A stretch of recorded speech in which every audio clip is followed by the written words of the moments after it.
दोस्तों, आज मैं आपको सुनाने जा रहा हूं अपनी मंडली की सदस्य कंचन पंत की लिखी कहानी अपने लोग।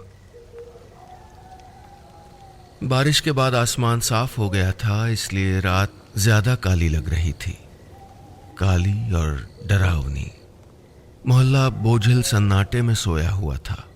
अधजली लकड़ियां, टूटे हुए कांच, पत्थर अब भी जहां तहां बिखरे थे, जैसे कोई तूफान आकर गुजर गया हो।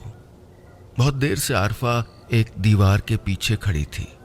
जब उसे यकीन हो गया कि कम्युनिटी हॉल के सामने लेटे गब्बर के अलावा कोई उसे नहीं देख रहा है, तो वो ओट से निकली। गब्बर कूं कूं करता, पूंछ हिलाता उसके पास आकर खड़ा हो गया। शायद आरफा से आज भी रोटी की उम्मीद रही होगी, पर वो उसकी तरफ देखे बिना गली के आखिरी मकान की तरफ बढ़ गई। दुपट्टे की ओट से झांकती उसकी आंखों में पता नहीं कैसा सन्नाटा था। लकड़ी के टेढ़े मेढ़े खंबे पर एक बल्ब उदास जल रहा था। उसी मध्यम सी रोशनी में वो पीले रंग के मकान के पास पहुंची, मकान जो हफ्ता भर पहले उसका घर हुआ करता था। बाहर लकड़ी का बड़ा गेट था, जिसकी सांकल पर ताले की जगह एक मुड़ी हुई सरिया धसी थी। आरफा एक पल असमंजस में खड़ी रही। उसको अच्छी तरह याद था कि भीड़ से बचने के लिए जब अम्मी, भाभी और साहिर को लेकर वो घर से भागी थी, तो ये गेट उसने बंद नहीं किया था। फिर ये सांकल, हो न हो उसके घर पर भी कब्जा हो गया है। दंगों के बाद सब कुछ कहां पहले जैसा रहता है। उसने एक गहरी सांस ली, एड़ियों तक लंबी अपनी कुर्ती को ऊपर खींचा और गेट के ऊपर से अंदर छलांग लगा दी। अपने ही घर में चोर की तरह घुसते हुए उसकी रूह कांप गई। क्या होगा अगर किसी ने उसको देख लिया? सजिया भाभी ठीक कह रही थी, उसको नहीं आना चाहिए था यहां, पर अब तो आ गई थी। अब ऐसे भी वापस चले जाना, यह भी उससे नहीं हो पाएगा। 7 महीने के भतीजे साहिर का पीला पड़ता चेहरा कैमरे के फ्लैश की तरह उसके सामने चमक गया। बस थोड़ी देर की बात है, सिर्फ अलमारी से उसकी दवा लेनी है, फिर इस घर से, इस मोहल्ले से, बल्कि इस शहर से भी वो कोई राब्ता नहीं रखेगी। आंगन से दरवाजे की दूरी आरफा ने फलांग भर में पार कर ली, लेकिन फिर दरवाजे के पास पहुंचकर सहम गई। दीवार से सटकर लगे हरसिंगार के पेड़ की छाया जमीन पर पड़ रही थी। एक पल को उसको लगा जैसे वही भीड़ फिर से आकर खड़ी हो गई हो। नसों में खून की जगह फिर से खौफ दौड़ने लगा। कितना डरने लगी थी वो आजकल। अपने ही घर में डर जाना कितनी बड़ी सजा है। काश वो उस भीड़ को बता सकती। बढ़ी हुई धड़कनों को दिलासा देकर उसने दरवाजे को धक्का दिया, लेकिन वो खुला नहीं। बरसात में अक्सर ये दरवाजा फूल कर अटक जाता था। उसने दाएं पल्ले को थोड़ा अपनी ओर खींचा और बाएं पल्ले के कंधे से धक्का दिया। हमेशा की तरह जरा अटकते हुए दरवाजा खुल गया। हर बार ये दरवाजा खोलने पर जो पहली आवाज होती थी वो अम्मी की होती थी कि कितनी बार कहा है दरवाजा ऐसे धड़ धड़ करके मत खोलो भाई, शऊर नाम की चीज है तुम लोगों को, और ये बाहर की चप्पल अंदर कौन लाया? गलती से किसी ने जवाब दे दिया तो फिर वो पूरे महीने की शिकायतों का पुलिंदा लेके बैठ जाती। गरिमा चच्ची के यहां से मर्तबान लाने को बोला था, लाई तू? और रफी, तू ये क्रिकेट बंद कर दे, हफ्ते भर से कह रही हूं, नल ठीक करवा दे। सब चीज के लिए फुर्सत है, बस मेरी मत सुनना। आरफा और बड़े भाई रफीक को बचपन से आदत थी अम्मी की बातों को सुनने और फिर हवा में उड़ा देने की। 3 साल पहले उनकी टोली में सजिया भी शामिल हो गई। यूं तो सजिया से रफीक की शादी हुई थी, वो बहू बन के घर आई थी, लेकिन वो आरफा की दोस्त और अम्मी की बेटी ज्यादा लगती थी। अम्मी परेशान मत होइए, मैं देखती हूं दोनों को, साजिया अम्मी के हाथ में चाय का कप थमाते हुए प्यार से कहती, और आरफा और रफीक भाई मुंह दबा के हंसते। लेकिन आज घर खामोश था। आज वो आवाजें कहीं दफन हो गई थीं। दंगे के बाद से अम्मी ने एक शब्द नहीं बोला है। चुपचाप बैठी बस जमीन को ताकती रहती हैं। सजिया आरफा को देखकर ऐसे मुस्कुराती है जैसे अभी रो देगी।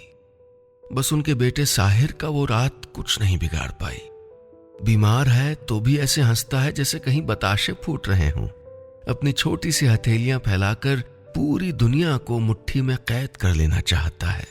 आरफा के बस में होता तो वो उसकी उम्र यहीं पर रोक देती, ताकि उसको एहसास ही ना हो कि उसका क्या खो गया है। इन दिनों उसको जो भी मिलता है सब ने कुछ न कुछ खोया है। किसी ने अपनों को, किसी ने घर, किसी ने दौलत, तो किसी ने भरोसा। तो फिर दंगों से हासिल किसे हुआ? आरफा को तो पता भी नहीं है कि ये आग लगी कैसे। शायद किसी बच्चे का शॉट मैदान के किनारे बने छोटे से मंदिर में जा गिरा था। ये बॉल कब पत्थर बन गई, कब ये पत्थर मंदिर से निकलकर घरों और मोहल्लों तक पहुंच गया, कब दोनों तरफ से अफवाहें चलने लगीं, इसकी कहानी किसी को नहीं पता। हर बार दंगे ऐसे ही तो शुरू होते हैं। दोनों तरफ कुछ लोग भड़काते हैं और बाकी उनके पीछे आग में कूद जाते हैं। जब दूसरे शहरों में दंगों का सुनती थी तो उसे टर्की की उन भेड़ों का वो झुंड याद आ जाता था जो एक दूसरे के पीछे पीछे पहाड़ी से कूद जाता है। कल एक अजीब वाकया हुआ उसके साथ। राहत शिविर में जहां आजकल वो अपने परिवार के साथ रह रही थी, वहां कुछ एनजीओ वाले सामान बांटने आए थे। कुछ 100 रिलीफ पैकेट्स के लिए हजारों लोग खड़े थे। आरफा भी गई, लेकिन किनारे ही खड़ी रही। अचानक उसे महसूस हुआ कि लाइन में खड़े वो लोग भेड़ों में बदल गए हैं। छोटी छोटी अलग अलग रंगों की भेड़ें, बीच में मेमने भी थे। उनकी आवाजें अर्थहीन मिमियाहट जैसी सुनाई पड़ रही थीं। उसने अपना सर पकड़ लिया। वो समझ नहीं पा रही थी कि आजकल वो महसूस क्या कर रही है। अगर कोई कहे कि वो दुखी है तो उसको लगता कि वो वाकई दुखी है। अगर कोई कहे कि वो नाराज है तो उसे भी लगने लगता कि वो नाराज ही है। कोई पूछे कि इतनी डरी हुई क्यों है तो उसको लगने लगता कि वो नाराज नहीं, दरअसल डरी हुई है। दिमाग तो नहीं फिरने लगा था उसका। आज अपने घर में आकर ये एहसास और शिद्दत से हावी होने लगा। उसने खुद को संभाला और अनुमान के सहारे अंधेरे में चलते हुए बैठक के कमरे में पहुंची। तभी सोफे के पाए से उसका पैर टकराया और वो चिहुक कर 2 कदम पीछे हट गई। यहीं तो पड़ी थी रफीक भाई की लाश। उस दिन जब भीड़ घर में घुसी तो उनको संदूक के पीछे छुपाकर रफीक भाई यहां चले आए थे, ये कहकर कि घबराओ मत अम्मी, अमित भी है उन लोगों के साथ, कुछ नहीं करेंगे। पर क्रिकेट टीम में जिसके साथ ओपनिंग किया करते थे उस अमित ने उस दिन भाई को पहचानने से भी इनकार कर दिया। उस रोज देखा था उसने कि भीड़ सिर्फ भीड़ होती है, उसमें इंसान नहीं होते, रिश्ते नहीं होते, चेहरा, दिल, दिमाग कुछ नहीं होता। बिना नाम और चेहरों वाली उस भीड़ ने यहीं पर उसके भाई को मार डाला था। आरफा वहीं जमीन पर ढह गई। कितना अच्छा होता कि उनको भी मार दिया गया होता। उसके आंसू निकलने को ही थे कि पीछे के दरवाजे के पास एक खटका हुआ। वो घबराकर सोफे के पीछे छुप गई।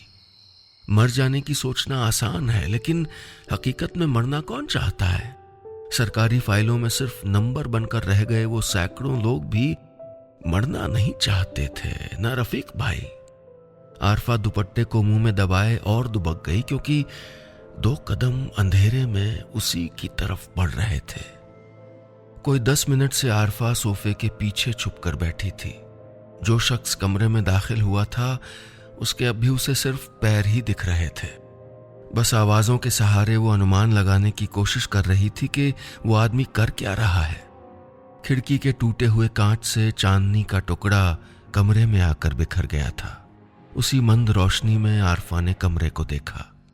जब दंगे शुरू हुए थे तो वो लोग इसी कमरे में बैठकर टीवी देख रहे थे। टीवी पर हम आपके हैं कौन आ रही थी। रफीक भाई और उसमें रिमोट के लिए झगड़ा हो रहा था। चुपचाप चैनल चेंज कर देना आरू, 100 बार देख चुकी है इस पिक्चर को, दिमाग खराब कर दिया यार। तुम्हें नहीं देखनी तो आंख बंद कर लो ना, आरफा ने तुनक कर कहा था। अम्मी जमीन पर बैठी मटर छील रही थीं और सजिया भाभी चाय पी रही थीं कि तभी एक पत्थर खिड़की से आकर लगा और कांच छन से टूटकर कमरे में बिखर गया। आज तो मैं इनको नहीं छोड़ूंगी, इतना बड़ा फील्ड है, वहां जाके क्यों नहीं खेलते ये छोकरे, अम्मी गुस्से में बोली। उन्हें लगा मोहल्ले के किसी बच्चे ने फिर से खेलते हुए खिड़की पे बॉल दे मारी है। वो बच्चों को डांटने के लिए खिड़की तक गईं तो वहीं जम गईं, क्योंकि इस बार खेल बच्चों का नहीं था। कुर्सी के खिसकाने की आवाज से आरफा का ध्यान टूटा। कमरा अब भी वैसा ही था जैसा वो छोड़ कर गए थे। फर्श पर मटर के सूखे छिलके बिखरे थे, कुशन जमीन पर पड़ा था, आधी पी हुई चाय का प्याला अब तक मेज पर रखा था। अम्मी को तो बिखरा हुआ घर बिल्कुल पसंद नहीं आता। आज वो अपना घर देखती तो शायद सबको फिर डांट खानी पड़ती। उसको पहली बार एहसास हुआ कि उनकी डांट उसको कितनी पसंद है। वो देख नहीं पा रही थी, लेकिन उसे महसूस हुआ कि वहां मौजूद शख्स कमरे में बिखरे सामान को सहेज रहा है। वो उचक कर देखने ही लगी थी कि मटर के छिलके उठाने के लिए झुके उस चेहरे ने उसको देख लिया। आरू, उसने चौंक कर कहा। हथेलियों में भरे छिलके फिर से जमीन पर बिखर गए। आरफा सोफे के पीछे से निकलकर बाहर आ गई। उसके सामने जो शख्स खड़ा था वो शरद था, उसका पड़ोसी, उसका बचपन का दोस्त।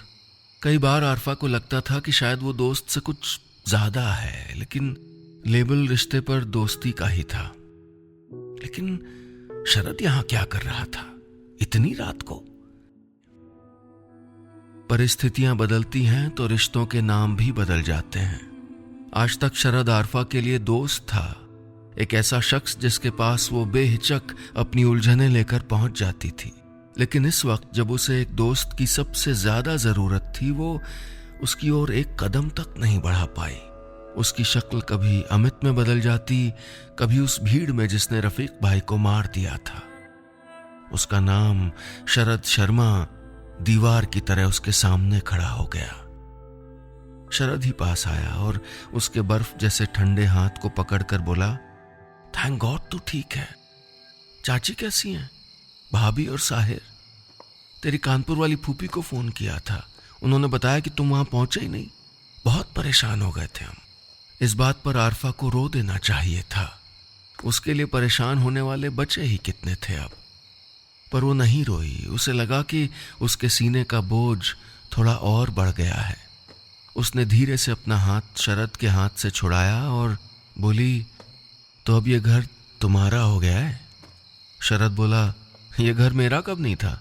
शरद ने उसे सोफे पर बिठाया, उसका हालचाल पूछता रहा, बताता रहा कि उसके जाने के बाद वहां क्या क्या हुआ। और वो चुपचाप सुनती रही, जैसे इन बातों से उसका कोई वास्ता ही न हो। सच कहें तो वो दुखी भी नहीं थी इस वक्त, बस जड़ थी। उसे वो शाम याद आ रही थी, शायद पिछली जनवरी की बात है। शहर का माहौल उन दिनों भी गर्म था।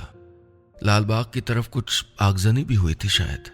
आरफा और शरद कॉलेज से लौट रहे थे जब हाथों में पाइप और डंडे लिए 4-5 लोगों ने उनको घेर लिया। नाम बोलो, उनमें से एक ने शरद के कंधे पर डंडा रखकर कहा। वो खड़ा उनका चेहरा देखता रह गया। शायद ये अनुमान लगाने की कोशिश कर रहा था कि कौन सा नाम बोलकर वो सुरक्षित रहेगा। लेकिन आरफा तमतमा गई। दिल तो किया कि पूछने वाले का मुंह फोड़ दे और कह दे कि नाम है आरती शर्मा, लेनी है जान तो ले लो। पर उसे अपने साथ खड़े शरद का ध्यान आया। ये गुस्सा जज्ब कर लेने का वक्त था। उसने कहा, भाईजान मेरा नाम आरफा जावेद है, ये देखिए ना पैन कार्ड, और ये मेरे शौहर हैं। सवाल पूछने वाले शख्स ने ऊपर से नीचे तक उसे देखा, फिर बोला, जाओ सीधे घर, पता है ना वक्त खराब है। आरफा को हंसी आ गई। वक्त खराब करने वाले ही उसके खराब होने की शिकायत कर रहे थे। कैसा था ये वक्त जहां नाम सिर्फ नाम से कहीं ज्यादा मतलब रखने लगे हैं। और इस वक्त आरफा के लिए भी ये शरद सिर्फ एक नाम बन गया था। आज हमारे घर रुक जा, आंटी और भाभी को मैं कल ले आऊंगा, शरद ने कहा। आरफा व्यंग से मुस्कुराई और बोली, ताकि तुम्हारे लोग फिर हमको मार सकें। तुम्हारे लोग? आरफा को लगा जैसे उसके शब्द उसी के मुंह में जम गए हों। आखिर वो हार ही गई। आखिर जीत उन्हीं की हुई जिन्होंने ये आग लगाई थी। अजीब सन्नाटा घेराया था कमरे में। जो पहले दोस्त था वो अब अपराधी जैसा महसूस कर रहा था। क्या बात करे वो उससे जिसने खुद को दीवार में कैद कर लिया था। रात गहरी हो रही थी, लेकिन आजकल आरफा को रातें दिन से ज्यादा सुरक्षित लग रही थीं। अचानक वो उठी और अलमारी में साहिर की दवा टटोलने लगी। जा रही हो? शरद ने पूछा। आरफा ने जवाब देने के बजाय अपना चेहरा दुपट्टे की ओट में छुपाया और बाहर निकलने लगी। आई एम सॉरी, शरद पीछे से बोला। आरफा ने तमक कर कहा, तुम क्यों सॉरी हो? तुमने तो नहीं मारा ना रफीक भाई को? इतने दिनों से जमा हुआ गुस्सा उसकी आवाज में फूट पड़ा था। शरद उसी शांत स्वर में बोला, मैंने नहीं मारा, लेकिन सॉरी इसलिए क्योंकि मैं तुमको भरोसा नहीं दिला पाया कि हम भी तुम्हारे ही लोग हैं। आरफा ने शरद की ओर देखा और उसे अपने अंदर कुछ पिघलता हुआ लगा। उसके सामने कमजोर न पड़ जाए इसलिए उसने मुंह फेर लिया। दरवाजा खोलकर बाहर आई तो देखा देहरी के पास मिट्टी का एक छोटा सा दिया जल रहा था। आज छोटी दिवाली है ना, दिवाली पे घर में अंधेरा नहीं होना चाहिए। पीछे से शरद की आवाज आई। आरफा के कदम रुक गए। कई साल पहले जब वो बच्ची थी और नई नई इस मोहल्ले में आई थी तो ऐसे ही दिवाली का दिन था। शरद की माँ हाथ में दियों से भरी थाली लेकर घर से बाहर निकली थी और शरद उनका पल्लू पकड़कर पीछे चल रहा था। आंटी थाली से उठाकर दिए अपने आंगन के कोने कोने में सजा रही थीं। आरफा मंत्रमुग्ध उनको देखती रही। तभी आंटी की नजर उन पर पड़ी। वो मुस्कुराई और जवाब में आरफा भी मुस्कुराई। उन्होंने एक दिया उसकी ओर बढ़ाया और बोली, दिवाली पर घर में अंधेरा नहीं होना चाहिए। तब से 7 दिवाली मना रहे थे वो दोनों। ऐसा कभी लगा ही नहीं कि ये उनका त्योहार नहीं है। दिए जलाने की खुशी, रंगोली बनाने का उत्साह, रॉकेट चलाने में होने वाली धुकधुकी, पकवानों की खुशबू, जब ये उसके थे तो फिर वो लोग पराए क्यों हो गए थे। जा रही हूं, आरफा ने कहा और दरवाजे पर टेक लगाए शरद का चेहरा उतर गया। वो मुड़ी और बोली, जाऊंगी नहीं तो सबको वापस लेकर कैसे आऊंगी। इतने दिनों से सीने पर रखा बोझ अचानक बहुत हल्का हो गया था। ये घर उसी का था, मोहल्ला उसी का था। सच कहा था शरद ने, वो उसी के लोग थे। ये चुनने का वक्त था और आरफा ने चुन लिया था कि वो नफरत नहीं, प्यार का पक्ष चुनेगी, इस बार और हर बार।